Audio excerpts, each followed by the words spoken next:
आज के क्लास में हम लोग शुरू करने जा रहे हैं अपने क्लास 7 के ज्योग्राफी में अपना सबसे पहला चैप्टर का नाम है इन्वायरमेंट। इन्वायरमेंट हम लोग इंग्लिश में बोलते हैं, लेकिन हिंदी में इसको हम लोग बोलते हैं पर्यावरण। क्या बोलेंगे? पर्यावरण बोलेंगे। तो आज से हमारा ज्योग्राफी क्लास 7 का स्टार्ट होने जा रहा है और इस बुक का स्टार्ट हम लोग करेंगे अपने सबसे फर्स्ट वाले चैप्टर से। चैप्टर का नाम होगा इन्वायरमेंट। इस पूरे के पूरे चैप्टर में हम लोग बात करेंगे इन्वायरमेंट को लेकर। और इन्वायरमेंट का मतलब हुआ मतलब आसपास रहने वाले जानवर के बारे में भी बात करेंगे, आसपास के पेड़ पौधों के बारे में भी बात करेंगे। इस पूरे के पूरे चैप्टर में हम लोग अपने आसपास वाले इलाका के बारे में ही बात करेंगे कि हमारे आसपास क्या चीज़ है, वो उसको क्या कहते हैं, है ना। इन सब चीज़ों के बारे में डिस्कस करेंगे। तो यहीं से हमारा चैप्टर स्टार्ट होता है।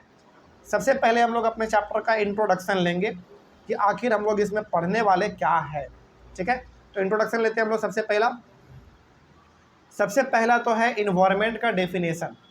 इन्वायरमेंट का मतलब ही होता है हिंदी में पर्यावरण, यानी कि आसपास आपको जितना भी चीज़ दिख रहा है सब को मिला के हमारा बनता है इन्वायरमेंट। ठीक है, डेफिनेशन समझेंगे तो और समझ में आएगा। समझिए, everything around us constitutes the environment. The place, people, things and nature that surround any living organism is called environment। मतलब अपने आसपास जितना भी चीज़ आपको दिख रहा है इन सब को हम लोग मिलाते हैं तब जाकर कहलाता है इन्वायरमेंट। जैसे अभी हम लोग इस यहाँ पे बैठे हुए हैं, तो यहाँ पे हम लोग जो बैठे हुए हैं हम लोग इन्वायरमेंट के अंदर बैठे हुए हैं। यहाँ पे आपको आसपास क्या दिखेगा?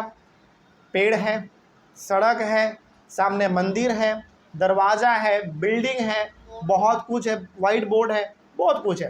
तो इन सब चीज़ों को मिला के जो एक स्पेस बन रहा है इसी को हम लोग बोलेंगे एनवायरनमेंट। ठीक है, बिल्कुल सही बात है। मतलब जहाँ पे भी आप जाइए वहाँ पे कुछ ना कुछ तो आपको आसपास दिखेगा ही ना। तो वहीं पे आपको आसपास जो भी चीज़ दिख रहा है वो सबका सब हमारा एक साथ कह देते हैं कि एनवायरनमेंट है। ठीक है, जैसे आप पार्क जाते हैं तो पार्क में आपको घास दिखता है, झूला दिखता है ना, फिर से पेड़ दिखता है और बहुत सारे छोटे छोटे वो झूले दिखते होंगे जिस पे बच्चे झूलते हैं, है ना। तो ये पार्क भी हमारा एक इन्वायरमेंट ही है। तो इन्वायरमेंट का सिंपल सा मतलब हुआ कि जो भी आपको अपने आसपास चीज़ दिख रहा है उन सब को हम लोग मिला देते हैं तो हमारा वो कहलाता है इन्वायरमेंट। ठीक है, तो आसपास जैसे अभी आप लोग बैठे हुए हैं, आपको आसपास क्या दिख रहा है? इस क्लासरूम का बात करें तो इस क्लासरूम में बुक है, वॉल है, वाइट बोर्ड है, बॉटल है, ग्लोब है, मैप है, बहुत सारे फोटो भी है। तो इन सभी को मिला के जो ये हमारा एक स्पेस बना इसी को हम लोग क्या बोलेंगे? एनवायरनमेंट बोल देंगे। उसी प्रकार से अभी आप रोड पे जाओगे तो रोड पे आपको क्या दिखेगा? पेड़ दिखेगा, सड़क दिखेगा, बड़े बड़े बिल्डिंग दिखेंगे, गाड़ी दिखेंगे। तो उन सभी को मिला के हम लोग क्या बोल देंगे कि वो भी एक इन्वायरमेंट ही है। ठीक है, तो इन्वायरमेंट का सिंपल सा मतलब हुआ कि आपको आसपास जो भी कुछ चीज़ दिख रहे हैं सब का सब इन्वायरमेंट ही कहलाएगा। सबको मिलाएंगे तब जाकर इन्वायरमेंट बनेगा। आगे बढ़ते हैं। It is the combination of natural and human made phenomena. तो बताइए, एक इन्वायरमेंट में दो ही चीज़ हो सकता है। या तो कुछ ऐसा चीज़ होगा जो नेचुरल होगा, मतलब अपने आप उग गया होगा, अपने आप बन गया होगा, या फिर कुछ ऐसा चीज़ होगा जो हम लोग बनाए होंगे। जैसे हम लोग अभी यहाँ पे बैठे हुए हैं, कोचिंग के बाहर पेड़ है। पेड़ कैसा हुआ? नेचुरल हुआ, वो तो अपने आप होगा। उसी प्रकार से हमारे सामने बिल्डिंग भी है, लेकिन बिल्डिंग तो आदमी ने बनाया ना। तो कहने का मतलब हुआ कोई भी इन्वायरमेंट जो बनता है उसमें दो ही चीज़ होता है। एक नेचुरल जो अपने आप उग गया होगा, अपने आप बन गया होगा, और दूसरा मैन मेड। मैन मेड का मतलब वो जो इंसान ने बनाया होगा, है ना। जैसे मान लीजिए आप रोड पे चल रहे हैं तो रोड के बगल में आपको पेड़ दिख रहा है, पेड़ तो अपने आप उगता है, तो वो हो गया नेचुरल चीज़ें। उसी प्रकार से आपको रोड पे दिखेगा कार। क्या कार अपने से बना है? नहीं, उसको तो लोगों ने बनाया है। तो एक इन्वायरमेंट बनने के लिए आपको आसपास में जो भी चीज़ दिख रहा है उसमें दो ही चीज़ हो सकता है, एक नेचुरल होगा और एक मैन मेड होगा, बस। ठीक है, आगे बढ़ते हैं। उसके बाद है नेचुरल इन्वायरमेंट। ये क्या होता है समझते हैं। नेचुरल इन्वायरमेंट बड़ा इंपॉर्टेंट है। Natural environment refers to both biotic. Biotic का मतलब होता है living organisms like plant, animal, and abiotic, और अबायोटिक का मतलब होता है नॉन लिविंग, जैसे लैंड हो गया, रोड हो गया, कार हो गया, मोटरसाइकिल हो गया, साइकिल हो गया, ये सब हमारा कहलाएगा अबायोटिक। अब समझिए ध्यान से, नेचुरल इन्वायरमेंट का सिंपल सा मतलब हो गया जिसमें आपको लिविंग थिंग भी दिखेंगे और नॉन लिविंग थिंग भी दिखेंगे। लिविंग थिंग को हम लोग बोलते हैं बायोटिक और नॉन लिविंग थिंग को बोलते हैं अबायोटिक। ठीक है, जैसे हम लोग जो अभी यहाँ पे हैं कैसे इन्वायरमेंट में बताइए, नेचुरल इन्वायरमेंट में। क्यों? क्योंकि हमारे सामने पेड़ है जो कि एक बायोटिक है। बायोटिक का मतलब लिविंग थिंग और अबायोटिक मतलब नॉन लिविंग थिंग। इसलिए यहाँ पे ब्रैकेट में हमने लिख दिया है कि बायोटिक मतलब लिविंग ऑर्गेनिज्म, जैसे प्लांट हो गया, एनिमल हो गया, सब जिंदा होता है, लिविंग होता है। उसी प्रकार से अबायोटिक का मतलब हो गया नॉन लिविंग थिंग, जैसे सड़क, गाड़ी, बिल्डिंग, दीवार, ये सब हो गया हमारा अबायोटिक। तो जिस इन्वायरमेंट में हम लोग रह रहे हैं, इस प्रकार के इन्वायरमेंट को हम क्या बोलेंगे बताइए? क्या नेचुरल इन्वायरमेंट बोलेंगे? बिल्कुल बोल सकते हैं। क्यों? नेचुरल इन्वायरमेंट में दो चीज़ होंगे, लिविंग थिंग और non living thing. Living thing को हम लोग बोल देंगे बायोटिक और नॉन लिविंग थिंग को बोल देंगे अबायोटिक। सिंपल रहेगा, आगे बढ़ते हैं। उसके बाद है ह्यूमन मेड फेनोमेना। ये क्या होता है, चल इसको भी समझते हैं। Human made phenomena refers to creations of buildings, bridges, industries, trains, buses, electricity etcetera. ऐसा चीज जो हम ह्यूमन बींग ने बनाया है। हम लोग ह्यूमन बींग क्या बनाए हैं बताइए? बिल्डिंग बनाए हैं, ब्रिज बनाए हैं, पुल बनाए हैं, इंडस्ट्री बनाए हुए हैं, ट्रेन बनाए हुए हैं, बस बनाए हुए हैं, इलेक्ट्रिसिटी बनाए हुए हैं। तो जो चीज़ इंसान ने बनाया है उसको हम लोग बोल देते हैं ह्यूमन मेड फेनोमेना। क्या बोलेंगे? Human made phenomena. नाम से याद रखिएगा, ह्यूमन मेड का मतलब भी होता है जो किसने बनाया हो, इंसान ने बनाया हो। ठीक है, आगे बढ़ते हैं। अगला है environment is the most important thing for survival of life on the planet. अब बताइए, हमारे जिंदा रहने के लिए क्या इन्वायरमेंट का होना जरूरी है? बिल्कुल जरूरी है। जैसे मान लीजिए हम लोग यहाँ पे, चलिए आप इसको ऐसे समझिए, आप चले गए चंद्रमा पे, क्या चंद्रमा पे आप रह पाओगे? नहीं रह पाओगे। क्यों? क्योंकि वहाँ पे इन्वायरमेंट है ही नहीं। वहाँ पे ना हवा है, ना पानी है, ना पेड़ है, ना बिल्डिंग है, ना कार है, कुछ है ही नहीं। इसका मतलब वहाँ पे इन्वायरमेंट है ही नहीं, खाली है। लेकिन वहीं हम लोग धरती पर, पृथ्वी पर आराम से रह जा रहे हैं। क्यों रह जा रहे हैं?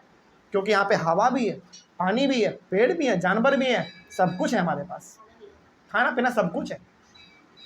तो जिंदगी मतलब किसी भी जगह पे आप रह पाएंगे कि नहीं रह पाएंगे, ये डिपेंड करता है इन्वायरमेंट पे। यदि इन्वायरमेंट कहीं पर है, और इन्वायरमेंट का सिंपल सा मतलब समझिए, वहाँ पे पेड़ होना चाहिए, हवा होना चाहिए, पानी होना चाहिए। यदि ये सब चीज़ है तो इन्वायरमेंट है, और वहाँ पे आप रह पाएंगे, नहीं तो नहीं रह पाएंगे। सिंपल है। तो बताइए, हमारे जिंदा रहने के लिए क्या इन्वायरमेंट का होना जरूरी है कि नहीं है? बिल्कुल जरूरी है। उसी प्रकार से एग्जाम्पल के तौर पे आपको समझाना हो, आप इसको ऐसे समझा सकते हैं कि चंद्रमा पे किसी प्रकार का इन्वायरमेंट है ही नहीं, इसलिए हम लोग वहाँ पे नहीं रह पाएंगे। लेकिन धरती पर इन्वायरमेंट हमारे पास हर जगह पर है, हवा हर जगह, पानी हर जगह, पेड़ पौधे हर जगह है, तो हम लोग यहाँ पे आराम से रह लेते हैं, है कि नहीं? तो जिंदगी को जीने के लिए इन्वायरमेंट का होना जरूरी है। हवा, पानी, पेड़ पौधा, जानवर वगैरह का होना जरूरी है। आगे बढ़ते हैं। It gives us the air to breathe. Environment यदि आपको होगा तो सांस लेने के लिए हवा मिल जाएगा, खाने के लिए खाना मिल जाएगा, पीने के लिए पानी मिल जाएगा, और रहने के लिए जमीन मिल जाएगा। चंद्रमा पे मात्र एक ही चीज़ है, जमीन है, और वो भी जमीन ऐसा जमीन नहीं है जिसके ऊपर आप खेती कर सकते हैं। सोचो, क्या वो भी जमीन किसी काम का रहा? किसी काम का नहीं। तो ओवरऑल हम लोग कह सकते हैं कि चंद्रमा रहने के लिए अभी फिलहाल सटीक जगह नहीं है। ठीक है, तो किसी भी जगह पे यदि आप रह रहे हैं और वहाँ का इन्वायरमेंट बहुत अच्छा है, तो पक्का वहाँ पे हवा होगा, पानी होगा, जमीन होगा, पेड़ पौधे सब कुछ होंगे। ठीक है, क्या चीज़? हाँ, अभी फिलहाल धरती पर ही पॉसिबल है, उसके अलावा किसी प्लैनेट पे पॉसिबल है ही नहीं लाइफ। हाँ, साइंटिस्ट रिसर्च कर रहे हैं लगातार, मून पे जा रहे हैं, मार्स पे जा रहे हैं, बहुत सारे प्लैनेट का वो लोग रिसर्च कर रहे हैं कि धरती के अलावा कोई और ऐसा प्लैनेट है जहाँ पे लोग रह सकते हैं। अभी फिलहाल ऐसा कोई पता नहीं लगा है, लेकिन रिसर्च इसके ऊपर जारी है। ठीक है, आगे बढ़ते हैं। उसके बाद है nature made it in such a beautiful way that various life forms which live here sustain by interacting and supporting each other. हमारा जीवन अच्छी तरीके से चल सके इसके लिए आसपास में जितने भी चीज़ें सब आपस में जुड़ा हुआ है। जैसे हवा जुड़ा हुआ है पेड़ से, पेड़ जुड़ा हुआ है हवा से, पेड़ जुड़ा हुआ है पानी से, पानी जुड़ा हुआ है पेड़ से। कहने का मतलब हुआ कि जहाँ पे हम लोग रह रहे हैं अभी इस इन्वायरमेंट में, यहाँ पे हर चीज़ आपस में क्या है, कनेक्टेड है, जुड़ा हुआ है, तब जाकर हम लोग यहाँ पे रह रहे हैं, नहीं तो नहीं रह पाते। ठीक है, तो ये पहला वाला टॉपिक कंप्लीट हुआ। इस पूरे चैप्टर में आप ध्यान रखिएगा हम लोग इन्वायरमेंट के बारे में ही पढ़ने वाले हैं, यानी कि आसपास जो भी चीज़ हमारे आसपास है उन्हीं के बारे में पढ़ेंगे। और ये चैप्टर का इंट्रोडक्शन कंप्लीट हुआ। नेक्स्ट टॉपिक हम लोग डिस्कस करेंगे, लेकिन अगले वाले क्लास में वो होगा हमारा नेचुरल इन्वायरमेंट। ठीक है, यहाँ तक में तो कोई डाउट नहीं किसी को है, समझ में आया सबको? चलिए मिलते हैं अगले क्लास में। Thank you very much. अपने चैप्टर को हम लोग आगे बढ़ाएंगे और एक नए टॉपिक को डिस्कस करेंगे। टॉपिक का नाम होगा नेचुरल इन्वायरमेंट। नेचुरल इन्वायरमेंट क्या होता है ये हम लोग कल डिस्कस कर चुके थे, एक छोटा सा डेफिनेशन भी था नेचुरल इन्वायरमेंट को लेकर। दोबारा डिस्कस करते हैं फिर आगे बढ़ेंगे। पिछले वाले क्लास में हम लोग अपने चैप्टर का स्टार्ट कर चुके थे और इस चैप्टर का हम लोग बस अभी तक फिलहाल इंट्रोडक्शन लिए हुए थे, है ना। इंट्रोडक्शन में हम लोग समझे थे कि इन्वायरमेंट क्या होता है, नेचुरल इन्वायरमेंट क्या होता है और ह्यूमन मेड फिनोमेना क्या होता है। तो नेचुरल इन्वायरमेंट का डेफिनेशन जो यहाँ पे लिखा हुआ था उसको एक बार हम लोग रिवाइज करेंगे, फिर हम लोग अपने मेन टॉपिक पे आएंगे जो कि टॉपिक का नाम ही है आज का नेचुरल इन्वायरमेंट। तो नेचुरल इन्वायरमेंट में आपने क्या पढ़ा था?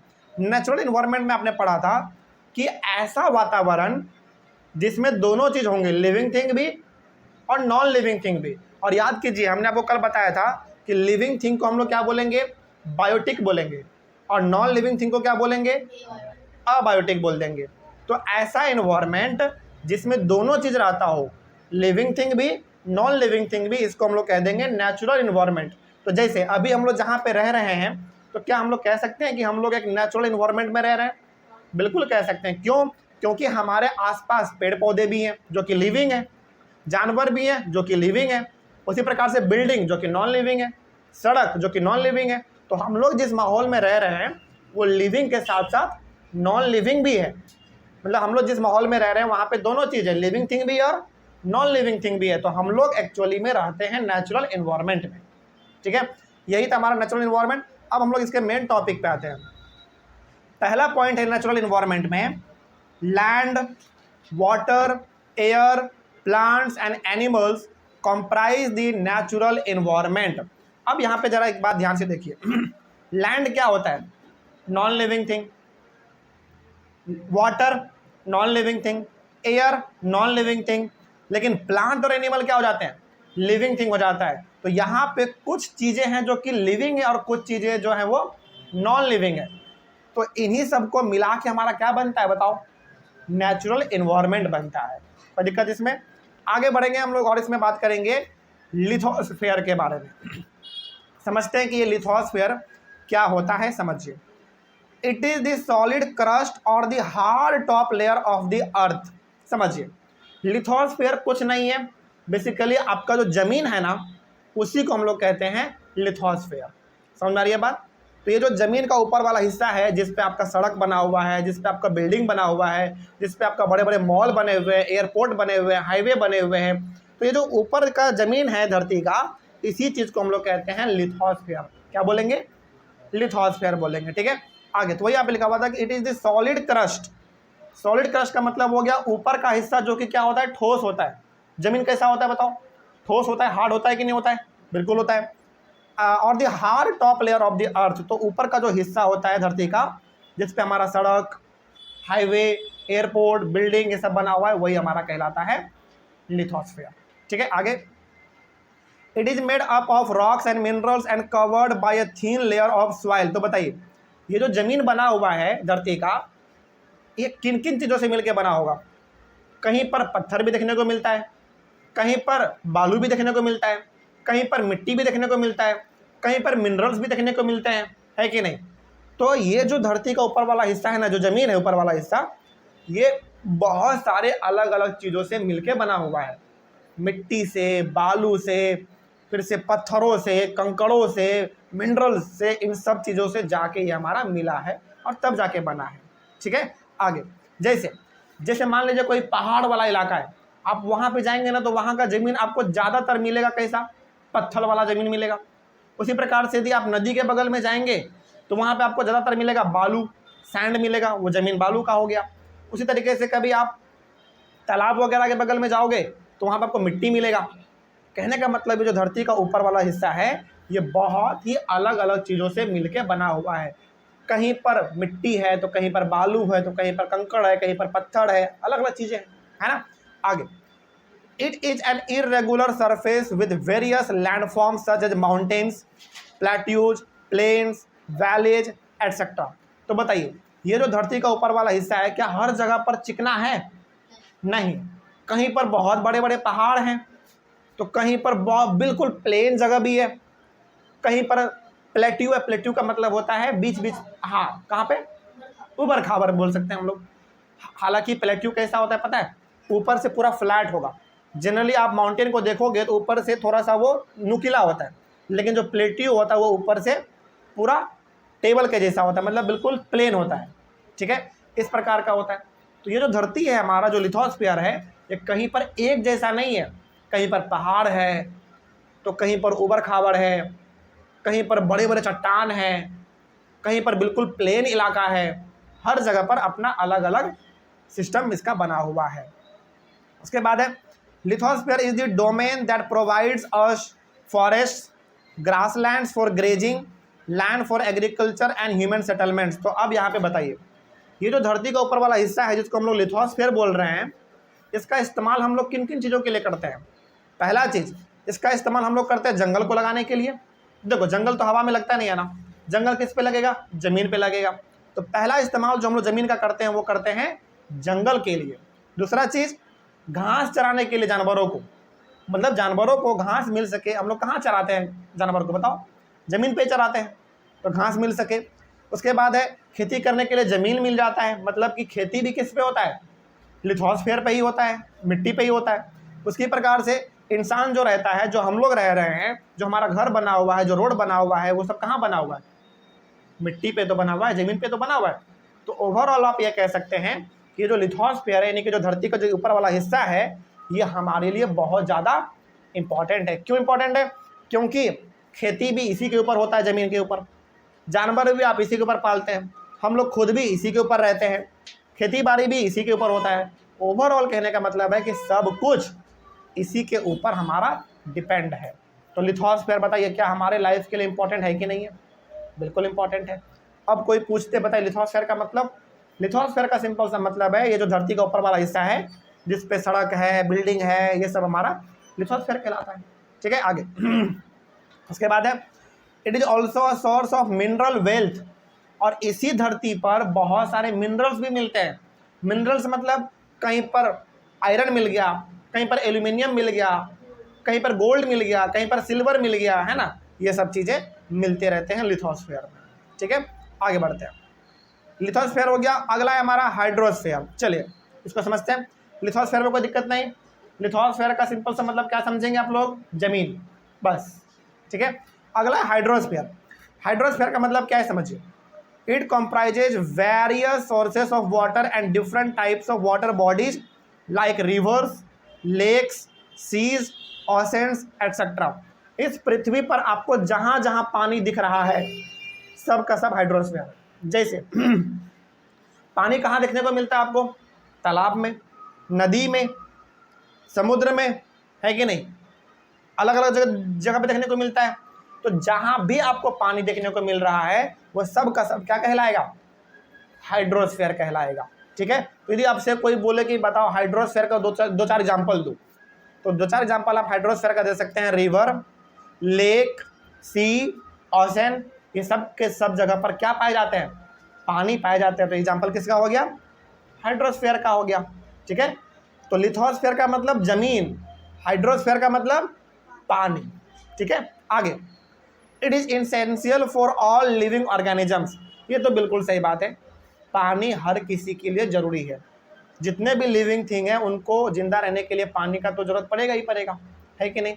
अच्छा एक बात बताइए, क्या आप पानी के बिना 4-5 दिन रह पाओगे? बिल्कुल नहीं रह पाओगे। तो पानी हमारे लिए इंपॉर्टेंट है कि नहीं है? बिल्कुल इंपॉर्टेंट है। पानी से भी ज़्यादा यदि कोई चीज़ इंपॉर्टेंट है तो वो है हवा।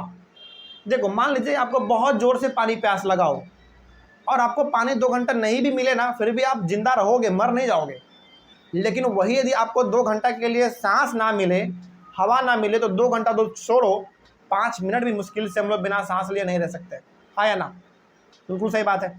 तो हमारे जीने के लिए ना सबसे ज़्यादा यदि कोई चीज़ ज़रूरी है तो वो हवा है। क्या हवा ही सबसे ज़्यादा इंपॉर्टेंट है? नहीं, हवा के अलावा भी तो ज़रूरत है ना चीज़ें। हवा के अलावा पानी ज़रूरी है, ज़मीन ज़रूरी है। मान लीजिए आपके पास हवा बहुत है, रहने के लिए ज़मीन ही नहीं है, तो क्या फ़ायदा? जिंदा रहोगे? बिल्कुल नहीं। तो हमारे जीवित रहने के लिए हवा, पानी, ज़मीन, ये 3 चीज़ का होना बहुत ही ज़्यादा ज़रूरी है।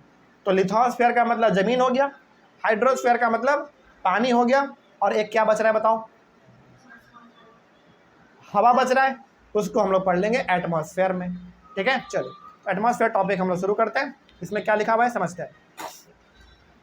The atmosphere is the thin layer of air that surrounds the earth. ये क्या है? देखो हमारा जो पृथ्वी है ना, इस पृथ्वी को हवा चारों तरफ से घेरे हुए है, उसी हवा को हम लोग कहते हैं एटमॉस्फेयर। मतलब हमारा जो धरती है वो गोल है, समझ आ रही है बात? हमारा जो अर्थ है वो गोल है, और इस अर्थ को हवा चारों तरफ से लपेटे हुए है, मतलब उसको ढक दिया है। तो वो जो ढक दिया है ना हवा, उसी लेयर को हम लोग क्या बोलते हैं? एटमॉस्फेयर बोलेंगे। कोई दिक्कत इसमें? चलिए आगे बढ़ते हैं। उसके बाद है the gravitational force of the earth holds the atmosphere around it. It protects us from the harmful rays and scorching heat of the sun. अब समझिए, हमारा जो धरती है, इस धरती के ऊपर चारों तरफ से घेरे हुए कौन है? एटमॉस्फेयर घेरे हुए, यानी कि हवा घेरे हुए। ये हवा हमारे लिए बहुत काम करता है। पहला चीज़ तो हम लोगों को कभी ऑक्सीजन का कमी नहीं होता है, पहला चीज़। दूसरा चीज़, सनलाइट जब आता है ना, उसमें जो भी हार्मफुल लाइट होता है जो कि हमारे बॉडी को हानि पहुंचा सकता है, उससे हम लोगों को बचाने का भी काम करता है। ध्यान रखिएगा, एटमॉस्फेयर का 2 काम है। पहला, हम लोगों को ऑक्सीजन देगा, पहला चीज़, सांस लेने के लिए हवा देगा, पहला चीज़। दूसरा चीज़, सनलाइट जब आता है उसमें ना कुछ ऐसे लाइट होते हैं जो कि हमारे बॉडी के लिए बहुत ही हानिकारक होता है। यदि वो हमारे बॉडी में पड़ जाए तो हमारे बॉडी में कैंसर हो जाएगा, उसको हम लोग बोलते हैं स्किन कैंसर, यूवी रेज उसको हम लोग बोलते हैं, ठीक है ना। तो वो दोबारा उसको वापस भेज देता है, कौन? एटमॉस्फेयर। ठीक है, तो एटमॉस्फेयर का होना जरूरी है कि नहीं है बताओ? बिल्कुल जरूरी है। आगे, it consist of a number of gases, dust and water vapour. तो ये जो एटमॉस्फेयर है, इस एटमॉस्फेयर में बहुत अलग अलग प्रकार के गैस मौजूद हैं। हाइड्रोजन है, नाइट्रोजन है, कार्बन डाइऑक्साइड है, ऑक्सीजन है, फ्लोरीन है, नियोन है, कार्बन मोनोऑक्साइड है। अलग अलग प्रकार के गैसेस मौजूद हैं हमारे एटमॉस्फेयर में। थोड़ा बहुत धुआं भी है, थोड़ा बहुत गंदगी भी है, डस्ट भी है ना? समझ में आ रही है बात? चलिए आगे बढ़ते हैं। The changes in the atmosphere produce changes in the weather and climate. अब देखो, हमारे पास मतलब हमारे पृथ्वी पर कभी गर्मी होता है, कभी जाड़ा होता है, कभी बरसात होता है, कभी बहुत धूप होता है, कभी बहुत जाड़ा भी पड़ता है। ये सब किसके वजह से होता है पता है? एटमॉस्फेयर के वजह से। समझ रही है बात? तो एटमॉस्फेयर ही वो चीज़ है जिसके वजह से अलग अलग प्रकार का आपको मौसम देखने को मिलता है, जाड़ा वाला, गर्मी वाला, फिर से बरसात वाला, ये सब। ठीक है, आगे उसके बाद है it is a narrow zone of the earth where land, water and air interact with each other to support life. तो अब एक बात बताइए, बड़ा सोच समझ के बताइएगा। लिथोस्फेयर का मतलब आपने समझा जमीन, हाइड्रोस्फेयर का मतलब समझा आपने पानी, और एटमॉस्फेयर का मतलब समझा आपने हवा। ये तीनों का तीनों जिंदा रहने के लिए लिविंग थिंग को जरूरी है कि नहीं है? बिल्कुल जरूरी है। तो ये तीनों आपस में कनेक्टेड है, ये तीनों आपस में जुड़ा हुआ है, तभी जाकर हम लोग जिंदा हैं इस पृथ्वी पर। मान लीजिए इन तीनों में से कोई एक चीज गायब हो जाए, क्या आप जीवित रह पाओगे? बिल्कुल नहीं। मान लीजिए कि आपके पास जमीन है, आपके पास पानी भी है, लेकिन हवा नहीं है, क्या जिंदा रहेंगे? बिल्कुल नहीं रहेंगे। तो इन तीनों का होना बहुत ही ज़्यादा जरूरी है, तभी जाकर हमारा ज़िंदगी चल पाएगा, नहीं तो नहीं चल पाएगा। ठीक है, आगे बढ़ते हैं। अगला है हमारा व्हाट इज इकोसिस्टम। ये टॉपिक है हमारा व्हाट इज इकोसिस्टम। चलिए समझते हैं इकोसिस्टम क्या होता है। समझिए, पहले तो समझते हैं कि इकोसिस्टम होता क्या है, फिर आगे बढ़ेंगे। The relation between the living organisms as well as the relation between the organisms and their surroundings form an ecosystem. देखिए, क्या आप इस बात को मानोगे कि हमारे आसपास जितना भी चीज़ है, चाहे वो हवा है, पानी है, ज़मीन हर चीज़ आपस में कनेक्टेड है, सब एक दूसरे से जुड़ा हुआ है कि नहीं? हम लोग डिपेंड है किस पे भाई? पानी पे, हवा पे, ज़मीन पे, मतलब ये सब चीज़ आपस में मिला हुआ है। इसी चीज़ को हम लोग कहते हैं इकोसिस्टम। क्या समझ में आ रही है बात? तो इकोसिस्टम के बारे में यदि कोई आपसे पूछे तो सिंपल सा बताइएगा कि हवा, पानी, ज़मीन, ह्यूमन बीइंग, मतलब कि living thing, non living thing, सब आपस में जुड़ा हुआ है, तब जाकर इस पूरे सिस्टम को हम लोग कह देते हैं इकोसिस्टम। कोई डाउट नहीं इसमें? चलिए आगे बढ़ते हैं। All plants, animals and human beings depend on their immediate surroundings, they are also interdependent on each other. अब देखो, चाहे बात हो प्लांट का, चाहे बात हो एनिमल का, चाहे बात हो ह्यूमन बीइंग का, सब एक दूसरे के ऊपर डिपेंड है, सब का काम एक दूसरे के मदद से ही चल रहा है कि नहीं? जैसे हम लोग क्या प्लांट पे डिपेंड नहीं है? बताइए। जैसे हम लोगों को भोजन चाहिए होगा तो हम लोगों को भोजन कौन देगा? प्लांट देगा। क्या प्लांट हमारे ऊपर डिपेंड है? बिल्कुल डिपेंड है। जैसे हम लोग जो कार्बन डाइऑक्साइड छोड़ते हैं वो किसको मिलता है? प्लांट को मिलता है। मतलब प्लांट से हमको मिलता है भोजन, और प्लांट हमसे क्या लेता है? कार्बन डाइऑक्साइड लेता है। तो क्या ह्यूमन बीइंग और प्लांट आपस में जुड़ा हुआ है कि नहीं है? बिल्कुल जुड़ा हुआ है। तो इस पृथ्वी पर जितना भी चीज़ आपको दिख रहा है ना, सब आपस में एक दूसरे से जुड़ा हुआ है, तभी जाकर ये हमारा जो सिस्टम कहलाता है वो इकोसिस्टम कहलाता है। ठीक है, आगे। There could be an ecosystem of large rain forest, grassland, desert, mountains, lake, river, ocean and even a small pond. अब समझिए ध्यान से, यहाँ पे है क्या एक जंगल इकोसिस्टम हो सकता है? अरे क्यों नहीं हो सकता? इकोसिस्टम का मतलब है कि आपको ज़िंदगी जीने के लिए जो चीज़ चाहिए वो आपको आसपास ही मिल जाएगा। जैसे हम लोगों को ज़िंदा रहने के लिए क्या चाहिए? हवा चाहिए, पानी चाहिए, ज़मीन चाहिए, खाना चाहिए। क्या हम लोगों को आपस में, मतलब यहीं पे आसपास में नहीं मिल जाता सब कुछ? तो ये हमारा क्या हुआ? इकोसिस्टम हुआ। उसी तरीके से जंगल में रहने वाला जानवर, मतलब जंगल में रहने वाला जानवर को सब चीज़ जंगल में मिल जाता है कि नहीं मिल जाता है? पानी भी मिल जाता है, हवा भी, खाना पीना सब कुछ मिल जाता है। तो क्या जंगल अपने आप में एक इकोसिस्टम हुआ? बिल्कुल हुआ, क्योंकि जंगल में रहने वाले जानवरों को बाहर जाना नहीं पड़ता है किसी चीज़ के लिए, तो वो जंगल भी हमारा क्या एक इकोसिस्टम है। उसी प्रकार से बताइए, क्या ग्रासलैंड, ग्रासलैंड मतलब छोटे छोटे जो घास होते हैं, बताइए क्या घास में छोटे मोटे आप कीड़े मकोड़े देखे हैं कि नहीं? क्या उस कीड़े मकोड़े को सारा अपना जीवन चलाने के लिए जो चीज़ चाहिए वो उस घास से ही मिल जाता है कि नहीं? बिल्कुल मिल जाता है। पानी, हवा, सब कुछ उसको मिल जाता है। उसी तरीके से डेजर्ट, डेजर्ट में रहने वाला, आपने सुना होगा रैटल स्नेक, एक सांप होता है जो कि डेजर्ट में रहता है, उसको हम लोग बोलते हैं रैटल स्नेक। इतना जहरीला होता है ना कि जब आपको वो काट लिया मरना निश्चित है, मतलब बहुत खतरनाक होता है वो। लेकिन ये रैटल स्नेक रहता कहाँ है? डेजर्ट में रहता है। क्या इसको पानी वानी चाहिए होता है तो क्या बाहर आ जाता है ये? बिल्कुल नहीं। तो क्या डेजर्ट भी एक इकोसिस्टम हुआ कि नहीं हुआ? बिल्कुल हुआ। तो आप इसको ऐसे समझ सकते हैं, इकोसिस्टम का मतलब हुआ कि ऐसा माहौल जहाँ पे आपको सब चीज़ मिल जाए जो कि ज़िंदगी जीने के लिए ज़रूरी है। बिल्कुल। तो जंगल, grassland, desert, mountains, lakes, river, ocean, यहाँ तक एक छोटा सा तालाब भी हमारा एक इकोसिस्टम ही है। जैसे तालाब में क्या रहता है? मछली। क्या उस तालाब में जो मछली रह रहे हैं, क्या उनको जो चीज़ चाहिए ज़िंदगी जीने के लिए, क्या उसको तालाब में नहीं मिल जा रहा है? बिल्कुल मिल जा रहा है। तो तालाब भी हमारा क्या हुआ? एक इकोसिस्टम ही हुआ। तो इकोसिस्टम का मतलब हुआ कि आपको सब कुछ आपस में, मतलब आपको ज़िंदगी जीने के लिए जो चीज़ चाहिए वो आपको आसपास ही मिल जाता है। यही है हमारा इकोसिस्टम। ठीक है, चलिए, आई होप आप समझ गए होंगे इकोसिस्टम क्या होता है। अगला टॉपिक है हमारा ह्यूमन इन्वायरमेंट। ये हम लोग अपने अगले क्लास में डिस्कस कर लेंगे, ह्यूमन इन्वायरमेंट। उसके बाद हमारा ये चैप्टर खत्म हो जाएगा, ये लास्ट टॉपिक है। तो अगले क्लास में डिस्कस करेंगे ह्यूमन इन्वायरमेंट। तब तक के लिए thank you very much. Human environment हमारे चैप्टर का सबसे लास्ट टॉपिक है। इस टॉपिक को ख़त्म करेंगे और हमारा चैप्टर भी ख़त्म हो जाएगा। ह्यूमन इन्वायरमेंट को समझते हैं कि आखिर ये ह्यूमन इन्वायरमेंट क्या होता है। समझिए ध्यान से।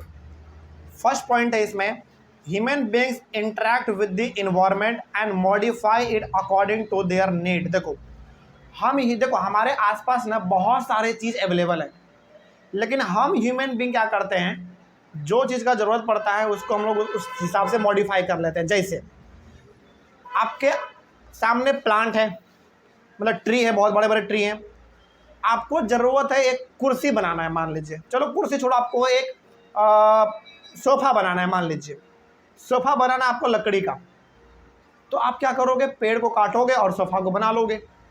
तो हम ह्यूमन बीइंग क्या करते हैं, अपने लिए चीज़ों को आसान बना सकते हैं, और ये खूबी और किसी में नहीं है इस पृथ्वी पर। मतलब जितना ज़्यादा समझदारी, जितना ज़्यादा लर्निंग कैपेसिटी हम ह्यूमन बीइंग में होता है, उतना ज़्यादा किसी में नहीं होता है। तो हम ह्यूमन बीइंग क्या करते हैं, इन्वायरमेंट में बहुत सारा चीज़ रखा हुआ है, हम लोगों को जिस चीज़ का ज़रूरत पड़ता है उस चीज़ को हम लोग उसके हिसाब से इस्तेमाल कर लेते हैं। जैसे पेड़ है आपके पास, आपको ज़रूरत है कि आपको एक सोफ़ा बनाना है, उसको काट लीजिए, सोफ़ा बना दीजिए, है कि नहीं है। उसी प्रकार से मान लीजिए आपके पास ज़मीन है, आपको उसमें मछली पालना है, तो मछली पाल लीजिए गड्ढा खोद के। तो हम ह्यूमन बीइंग क्या करते हैं, अपने फ़ायदे के लिए इन्वायरमेंट में रखे हुए चीज़ों को मॉडिफाई करके अपना ज़रूरत पूरा कर लेते हैं। ठीक है, आगे। Early humans adapted themselves to the natural surroundings. They lead a simple life and fulfilled their requirements from the nature around them. Early man के यदि बारे में हम लोग बात करें, आज से 1 लाख 2 साल पहले का, 1 लाख साल 2 लाख साल पहले के बारे में यदि हम लोग बात करें, जो अर्ली मैन लोग हुआ करते थे, वो लोगों ने जीवन को जीने का तरीका सीखा धीरे धीरे, तब जाकर हम लोग आज इस लेवल तक पहुंच चुके हैं। जैसे अर्ली मैन लोग पहले पेड़ों पर रहते थे, गुफाओं में रहते थे, धीरे धीरे बदलाव होते होते होते होते आज इतना बदलाव हो गया कि आज हम लोग पक्का घर में रह लेते हैं, है कि नहीं है। पहले वो लोग धीरे धीरे कपड़ा के रूप में पत्ता पहनना स्टार्ट किए, लीफ बड़े बड़े पौधों के। उसके बाद वो लोग जानवर के खाल को अपने शरीर में लपेटना स्टार्ट किए ताकि उनको ठंडे में गर्मी महसूस हो सके। धीरे धीरे समय बीता, बदलते बदलते बदलते आज हम लोग अपना शरीर पे कपड़ा पहन रहे हैं। तो कहने का मतलब हुआ कि कोई भी चीज़ अचानक नहीं हुआ है, जो भी चीज़ हुआ है उसको होने में काफ़ी समय लगा है। समझ में आ रही है बात। चल आगे बढ़ते हैं। तो क्या हम लोगों ने ज़रूरत के हिसाब से अपने आप को बदला है कि नहीं बदला है? बिल्कुल बदला है। आगे, अच्छा एक बात बताइए, ये जो हम लोग आज देख रहे हैं, बिल्डिंग, रोड, एरोप्लेन, कार, क्या ये सब चीज़, मतलब जिस चीज़ से ये लोग, ये सब मतलब जो भी चीज़ से बिल्डिंग, कार, एरोप्लेन सब बना है, क्या ये सब चीज़ आज से लाखों लाख साल पहले नहीं था? लेकिन हमारे पास उतना आइडिया नहीं था, नॉलेज नहीं था, उतना हम लोग डेवलप नहीं किए थे कि कैसे ये सब चीज़ बनता है, तो हम लोगों ने इसको मॉडिफाई नहीं किया था। लेकिन जैसे जैसे समय बदला, हम लोगों को लगा कि अच्छा इस चीज़ से गाड़ी बनाया जा सकता है, इस चीज़ से एरोप्लेन बनाया जा सकता है। तो जैसे जैसे समय बदला, हम लोगों ने क्या कर लिया, अपने आसपास की चीज़ों को मॉडिफाई कर लिया, उसको हमने बदल लिया, है ना। तो हम ह्यूमन बीइंग क्या करते रहते हैं, समय समय पर चीज़ों को बदलते रहते हैं अपने नीड के हिसाब से, अपने ज़रूरत के हिसाब से। ठीक है, आगे। Humans learn new ways to use the changed environment. They learn to grow crops, domesticate animals and lead a settled life. हम ह्यूमन बींगों ने क्या किया, हम ह्यूमन बींग्स ने फसल को उगाना चालू किया, हम ह्यूमन बींग्स ने एनिमल को पालना चालू किया, हम ह्यूमन बींग्स ने एक अच्छे से लाइफ को जीना स्टार्ट किया। बताइए, क्या आज से लाखों लाख साल पहले खेती होता था? नहीं होता था। जो चीज़ जहाँ पे लोगों को उगाया मिल जाता था, वो लोग वहाँ से निकाल कर उसको खा लेते थे। लेकिन हम लोगों को लगा कि ऐसे करेंगे तब तो एक समय पे अनाज ही खत्म हो जाएगा। फिर हम लोगों ने क्या सीखा, खेती करना सीखा हम लोगों ने, है ना। तो समय के रहते हम लोगों ने अपने आप को बहुत ज़्यादा मॉडिफाई किया है। हम लोग खेती करना सीख गए, हम लोग जानवर को पालना सीख गए, और हम लोग एक अच्छी तरीके से जीवन को जीना सीख गए। ठीक है। आगे उसके बाद है द व्हील वॉज इन्वेंटेड, चक्के का आविष्कार हुआ, पहिया का, है ना। सरप्लस फूड वाज प्रोड्यूस, ज़्यादा से ज़्यादा अनाज उपजाया जाने लगा। Barter system emerged, barter system हमारे सामने आया। और ये बार्टर सिस्टम क्या है समझाते हैं। Trade started and commerce developed, और ट्रेड भी स्टार्ट हो गया, मतलब सामान को खरीदना बेचना ये सब भी स्टार्ट हो गया। यहाँ पे एक बड़ा ही अच्छा सा चीज़ है बार्टर सिस्टम, इसको समझिए ये होता क्या है ना। ये बड़ा इंटरेस्टिंग है और आप लोग इसको शायद रिलेट भी कर पाओगे, बहुत इंपॉर्टेंट है ये और बड़ा अच्छा भी है, समझिएगा। बार्टर सिस्टम क्या होता है देखो, it is a trade in which goods are exchanged without use of money. Barter system में क्या होता है ना, आप अनाज देते हैं और बदले में आपको सामान मिलता है। मतलब कि जैसे मान लीजिए अभी आपको बिस्किट खरीदना होगा, तो आप रुपया लोगे, जाओगे दुकानदार को रुपया दोगे, फिर वो आपको बिस्किट का पैकेट देगा। लेकिन पहले क्या होता था ना, आप अपने घर से अनाज लेके जाते थे, अनाज देते थे और बदले में वो आपको बिस्किट देता था। इसी चीज़ को हम लोग कहते हैं बार्टर सिस्टम। तो बार्टर सिस्टम में क्या होता था, आप अनाज देते थे और अनाज के बदले में आपको सामान मिलता था। जैसे ये चीज़ ना अभी भी किसी नहीं, लगभग ये चीज़ अभी भी आपको गांव में देखने को मिल जाता है। खास करके गर्मी के समय में जब आइसक्रीम बेचने वाला आता है, तो यदि आपके घर में जैसे चावल रखा हुआ है या फिर आपके घर में यदि मकई रखा हुआ है, सरसों रखा हुआ है, तो हम वो चीज़ उसको दे देते हैं और बदले में वो हमको आइसक्रीम दे देता है। छोटे छोटे बच्चे ज़्यादा करते हैं गाँव में। तो यही चीज़ था हमारा बार्टर सिस्टम, है ना। कोई दिक्कत इसमें? तो ध्यान रखिएगा, क्या बार्टर सिस्टम में पैसों का इस्तेमाल होता है? बिल्कुल नहीं होता। इसमें क्या होता है फिर इस्तेमाल, सामान के बदले सामान, है ना, अनाज के बदले अनाज मिलता है आपको। आगे बढ़ते हैं। Industrial revolution enabled large scale production. जैसे जैसे समय बदला उसके बाद हमारे पास बड़े बड़े इंडस्ट्री आ गए। ऐसे इंडस्ट्री आ गए जो गाड़ी बना दे रहा है, मोटरसाइकिल बना दे रहा है, यहाँ तक का एरोप्लेन बना दे रहा है, फाइटर जेट बना दे रहा है, बहुत कुछ बना दे रहा है। मतलब ये सब चीज़ क्या अचानक हुआ होगा बताओ? धीरे धीरे हुआ होगा। तो धीरे धीरे समय बदला, बहुत सारे चीज़ें हमारे सामने नए नए चीज़ें आ गए। इस तरीके से हम ह्यूमन बींग्स बहुत ज़्यादा डेवलप कर गए और हम लोगों ने अपने आसपास इतना बेहतरीन चीज़ बना दिया है जो कि आज से पहले कभी था ही नहीं, है कि नहीं। तो बताइए, क्या हम ह्यूमन बींग अपने आसपास मौजूद चीज़ों को मॉडिफाई करना जानते हैं कि नहीं करना जानते हैं? मॉडिफाई करने का मतलब वह चीज़ें पड़े हुए हैं उसका इस्तेमाल हम लोग सही तरीके से कर लेते हैं। आगे, information revolution made communication easier and speedy. कौन सा? हाँ, ट्रांसपोर्टेशन बिकम फास्टर। आज के समय में ट्रांसपोर्टेशन भी बड़ा तेज हो गया है।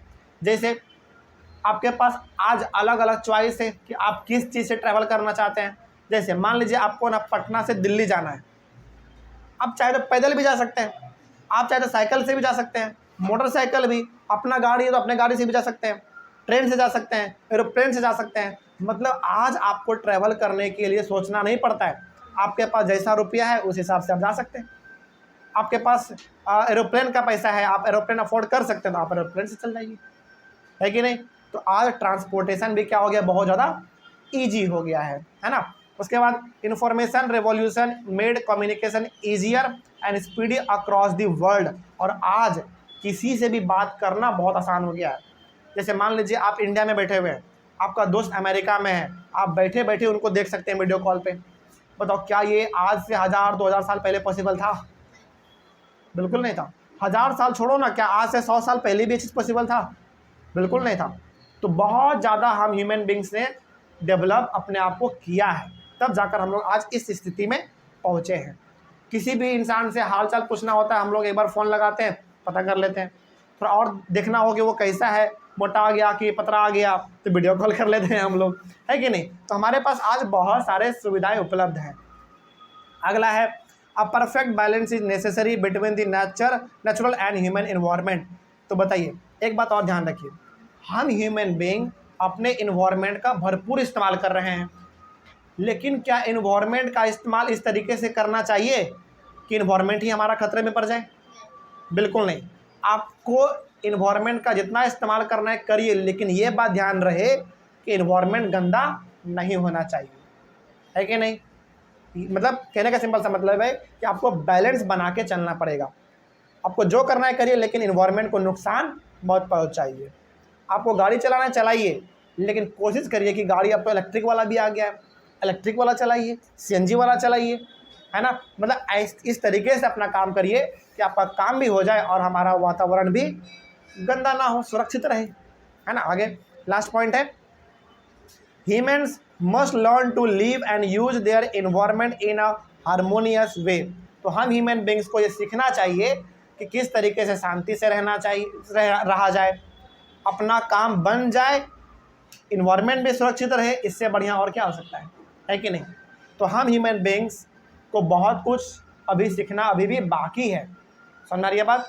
तो इस तरीके से हमारे टॉपिक कंप्लीट हुआ, टॉपिक के साथ पूरा का पूरा चैप्टर भी कंप्लीट हुआ। इस चैप्टर में कहीं पर किसी को डाउट है, समझ में आया सब कुछ। चलिए, तो हम लोग मिलेंगे अपने अगले क्लास में एक नए चैप्टर के साथ और एक नई शुरुआत के साथ। तब तक thank you very much and have a nice day.